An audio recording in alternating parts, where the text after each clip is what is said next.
All right. Hello. Greetings on this Wednesday, May the 4th.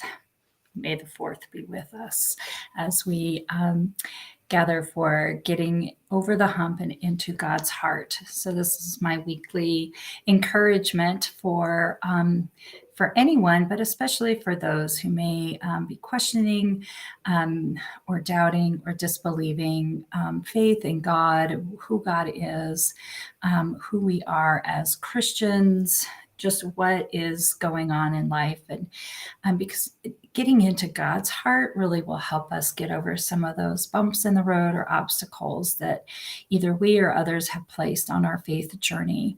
And I think knowing God's heart and sharing God's heart with everyone is exactly what we need in the world right now.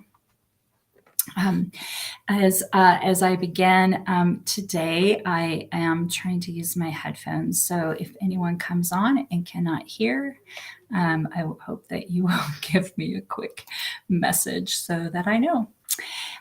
So I, of course, well, I don't know if it's obvious that it would be obvious, but I am absolutely disappointed and upset at the leaked document from the Supreme Court that looks like Roe versus Wade is going to be overruled or struck down. And I mean, there are a lot of reasons to feel this way. And I know there are a lot of others who share the same kind of disappointment.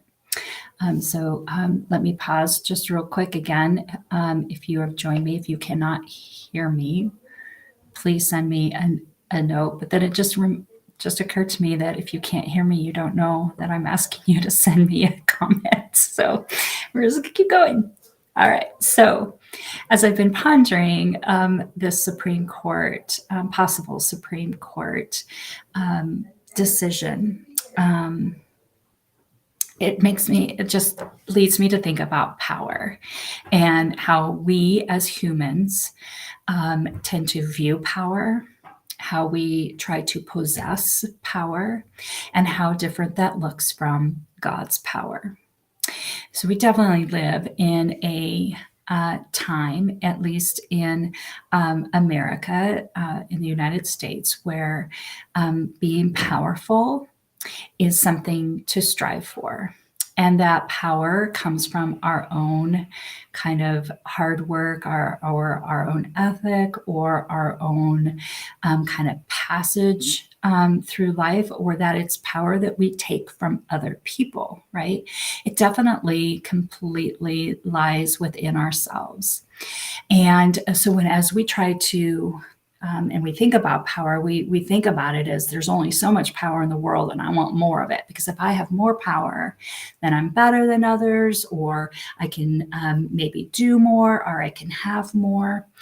And it is a stance that is not in line with God's heart. That idea of being powerful, especially power over others, is not from God's heart. So we can take a look at what's going on in the Ukraine and know that there is a power grab, and that is not from God's heart. That is an ego, a misguided idea that one person should be able to make those kind of decisions over a whole other country. And of course, I'm talking about Putin.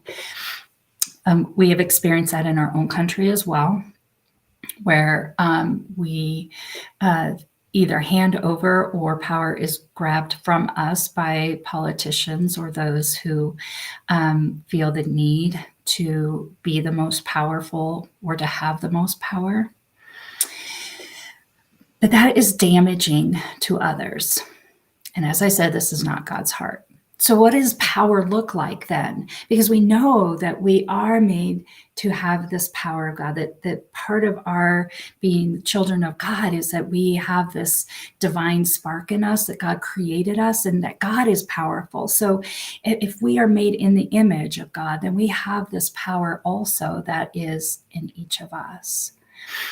And so what does that power look like? So as I reflect on, obviously, as I said, the Supreme Court decision, possible decision, Ukraine, and I look at our politicians, and those who would grab power and try to attain more and more power, I see that as always oppressive and destructive to others.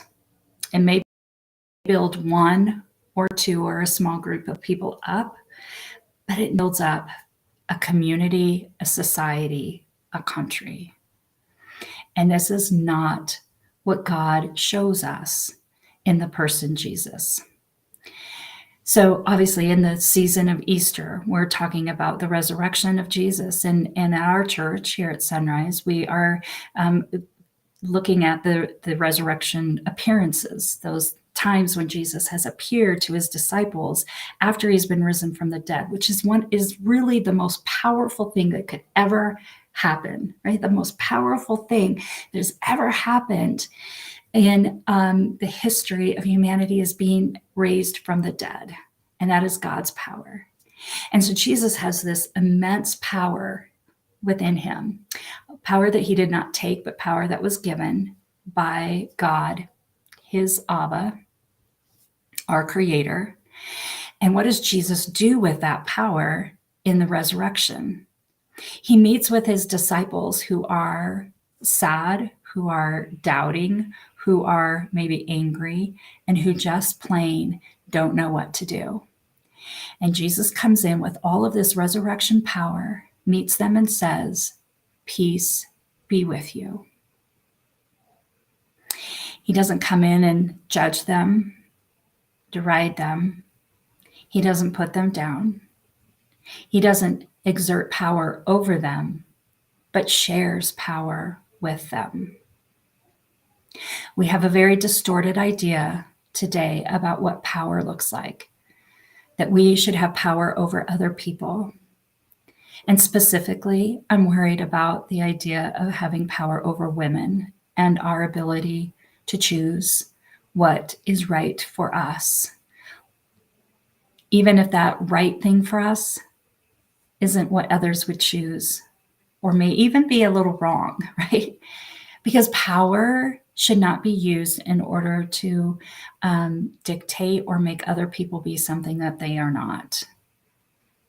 The power that we get from God, this resurrection power, enables us to be with people where they are, how they are, and in whatever emotion or state of life that they are in. And for us to be that power that to say, "Peace be with you, here I am." The power of God that is in with each one of us that we should be exercising every day is a power that doesn't put us over someone, or to have power over another person, but to be with another person. The power of God enables us to be humble enough to imagine that other people can get ahead and share in the same kind of joy and success that we have.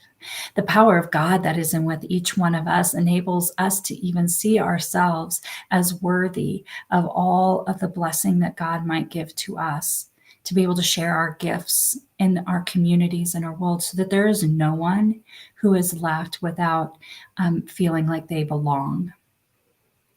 The power of God that resides within us, the resurrection and power of God, enables us, in fact, really pushes us to be people of peace who seek to do more good, to bring more meaning and purpose to all those around us in our communities and in the world.